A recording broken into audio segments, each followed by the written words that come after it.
சிறுகடிக்க ஆசை சரியில்ல. அடுத்து வர எபிசோட்ல நம்ம விஜய் இருந்துட்டு சிந்தாமணிக்கு தேவையில்லாம ஃபோன் பண்ணி, என் மாமியார் வீட்ல தான் உன் பொண்ணோட கல்யாணம் நடக்குது. இன்னும் 2 மணி நேரத்தில கல்யாணம் நடக்குது. முடிஞ்சா வந்து உன் பொண்ணோட கல்யாணத்த பார்த்து அவள ஆசீர்வாதம் பண்ணிட்டு போ."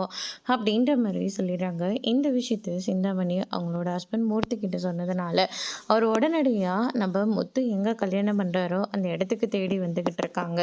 "சீக்கிரமா ஓட்டாண்டா" அப்படின்ற மாதிரியே சொல்லிடுறாங்க. நம்ம பொண்ணோட புத்தி ஏன் தான் இவ்வளோ மட்டமாக போச்சுன்னே தெரியலையேங்க. ஒன்றும் இல்லாதவன் மேலே அவளுக்கு எதுக்குங்க இவ்வளோ பாசம் அப்படின்னு சொல்லிட்டு ரொம்பவே கோவத்தோடு வந்துக்கிட்டு இருக்காங்க. ஃபோன் பண்ணுறாங்க.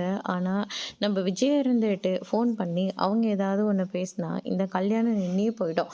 அதனால் இந்த ஃபோனை கல்யாணம் முடிகிற வரைக்கும் அட்டன் பண்ணவே பண்ணாத அப்படின்ற மாதிரி நம்ம விஜய் வந்து சொல்லிட்டு போயிடுறாங்க. அதுக்கு அடுத்ததாக பொண்ணும் மாப்பிள்ளையும் மணமேடைக்கு வர சொல்கிறாங்க. தாலியெல்லாம் ஆசீர்வாதம் பண்ணி மீனா கிட்ட கொடுக்குறாங்க. மீனாவும் எல்லார்கிட்டேயும் தாலியை வந்து ஆசீர்வாதம் வாங்கிட்டு இருக்காங்க. அதுக்கு அடுத்து தான் நல்ல நேரம் வந்துருச்சு, தாலியை கட்டுப்பா அப்படின்ற மாதிரி சொல்லிடுறாங்க. நம்ம சத்யாவும் தாலியை கட்ட போகிறாங்க. அந்த நேரத்தில் கரெக்டாக சிந்தாமணி வந்து நிற்கிறாங்க. அதோட இன்னைக்கான ப்ரோமோ முடிச்சிருக்காங்க. இனி சிறுகடிக்க ஆசை சரியில்லை அடுத்தடுத்து என்னெல்லாம் நடக்க போகுதுன்றதை வெயிட் பண்ணி பார்க்கலாம். தேங்க்யூ.